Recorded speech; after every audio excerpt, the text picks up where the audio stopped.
Jason Momoa, according to Variety, is in talks to play Lobo, which is something a lot of us fans have been speculating about, but maybe as early as in Superman Legacy. Now, okay, look, you guys will remember that we've got Aquaman 2 coming out.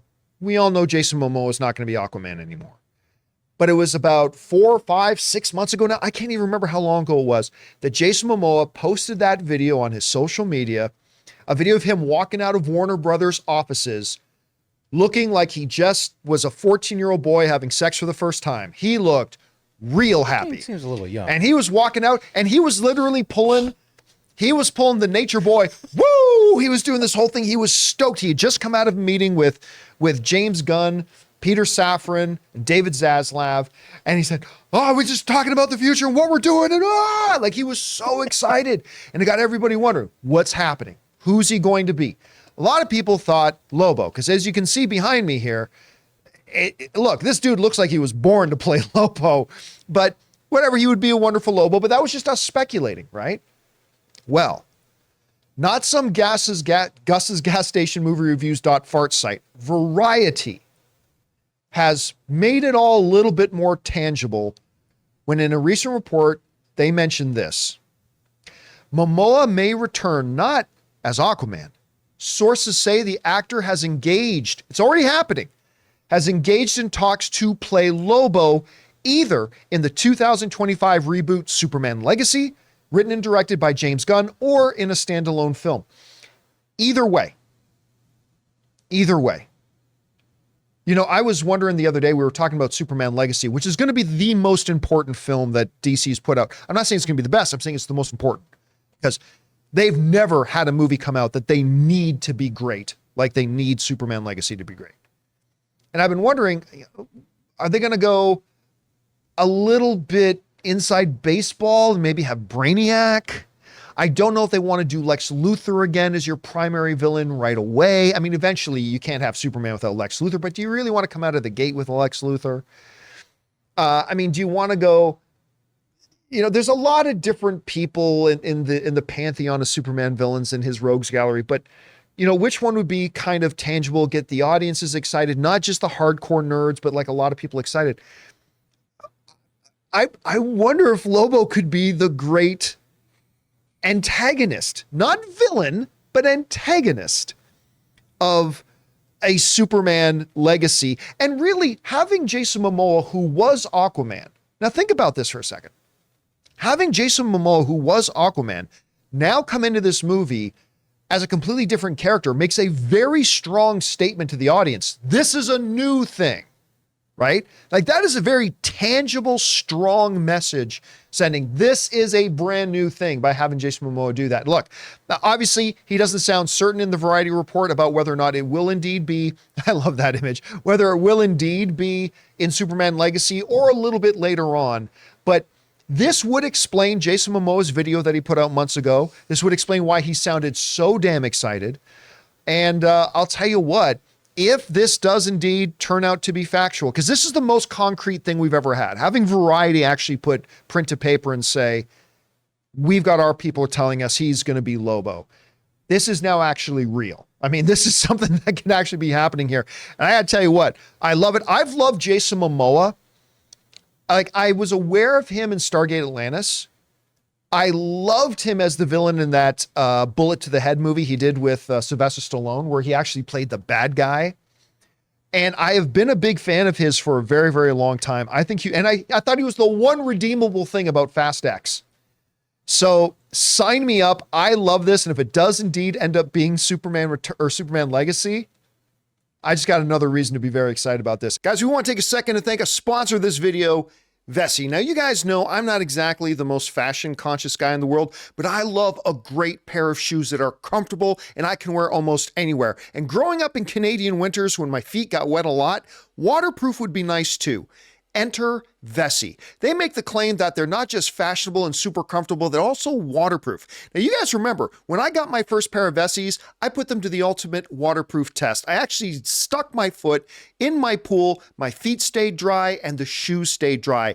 Incredible. And they're the most comfortable pair of shoes I ever owned. Well, that made me want another pair. So I got another pair of Vessis that look great and just equal that world-class comfort that I got from that first pair of shoes. They are absolutely my favorite shoes that I've ever owned. Imagine your favorite sneaker style supercharged with waterproof technology and unmatched comfort. No matter how you like to stay active, Vessi has the shoes for you. Trail-ready high tops, effortless slip-ons, and classic court shoes, all with a waterproof twist. They are just as comfortable and stylish as your favorite sneakers, but even more versatile. So guys, if you're anything like me and you want the most comfortable pair of shoes that look great, that you can take out hiking, wear to work, go to the gym, or walk through the water and snow, go to vessi.com/Campea and get yourself a pair today. Go to vessi.com/Campea and get 15% off your order using the code Campea. Anyway, Chris, you read this. This is coming from Variety.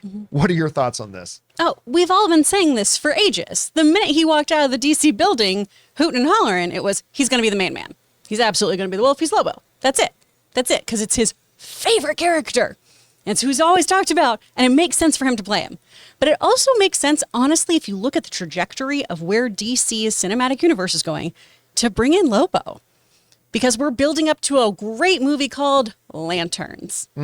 All right, so Lobo first gets on the scene in like 1983 in Omega Men 3. And in there, we finally get him introduced and we see him as this bounty hunter. About 12 years later, he squares off against Guy Gardner, who we know is in Superman Legacy. Right. And they end Nathan up... Fillion's playing him. Yeah. He is part of the reason why Guy Gardner goes back to being a hothead. Superman famously punches him and changes his personality. He hits him so hard. I've done that to people. Just get that frontal lobe, you know? Lobo hits him again, crashes into him, and Guy Gardner's like, I'm back. And they are enemies for a while, but they tussle all the time. They end up working together and become buddies, especially when Guy Gardner becomes warrior.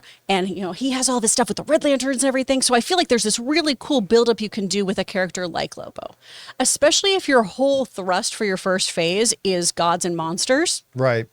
There's a lot you can do there with super-powered alien beings who do have godlike powers and how they wield them. I mean, Lobo does all kinds of nutso-butso stuff throughout DC. He is a bounty hunter. I believe at one point he parades himself around as a prophet, if I'm not mistaken. He's a wild character who's a really fun anti-hero and has one of the best Christmas comics I have ever read in my freaking life. So I think this is such a fun addition when you also look at things like how the Authority is going to be part of their first lineup. We're doing a lot of stories that seem to talk about what is a hero. And starting off with Superman Legacy, that makes sense. We have our iconic cookie cutter Boy Scout hero. What does it mean to be him?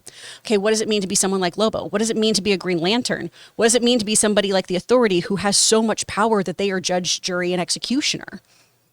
Then we go all the way down to the Paradise Lost with Themyscira. How do we have a perfect society with these godlike women? This is so much fun stuff to explore, and he's the kind of weird, fun character who can move in and out of it, take the Mickey out of it, but also provide a really cool perspective on that godlike persona, and if you have no moral compass, how you move forward with it. There's two things you should point out. One, the lantern thing is going to be, I know you just misspoke, but just so we don't confuse anybody, that's going to be a show. A show, yeah. Second thing, for a lot of people who don't know much about Lobo. I mean, yeah, you look at him, he looks like a really cool guy. Lobo is very, very powerful. So powerful. Like, he's a guy who goes toe-to-toe with Superman. Like, he's an extremely powerful character. Well, I mean, like, if you're going to fight a Green Lantern, you got to have, he's a very dangerous, very formidable character. And that's why I'm thinking, because that's always a big problem when you're trying to make a Superman movie. What does Superman fight? And that's why everybody just goes to Brainiac immediately, or a couple of these things.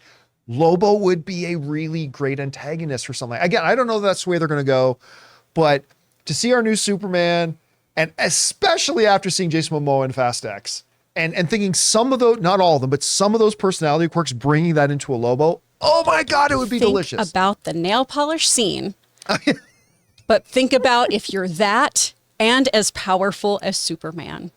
And if you're a bounty hunter, you're going to hold Superman's family hostage. You're going to kill and maim people left and right. And you're going to get your nails did. And it's going to look great while you're doing it. So good.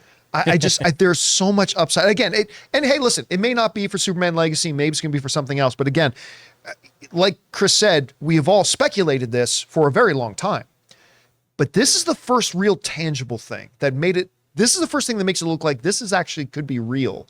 And I think it would be fantastic. And I can't think of anything else that would make Jason Momoa that excited, finding out I'm not going to be Aquaman anymore, but I am going to be this. It just makes so much sense. Hey guys, thanks so much for watching this video. Make sure you like the video, leave a comment, and subscribe to our channel. And don't forget, we have a daily podcast called the John Campea Show podcast, available on Apple Podcasts, Spotify, or your favorite podcasting app of choice. Go and subscribe to it today so it'll be there when you need it.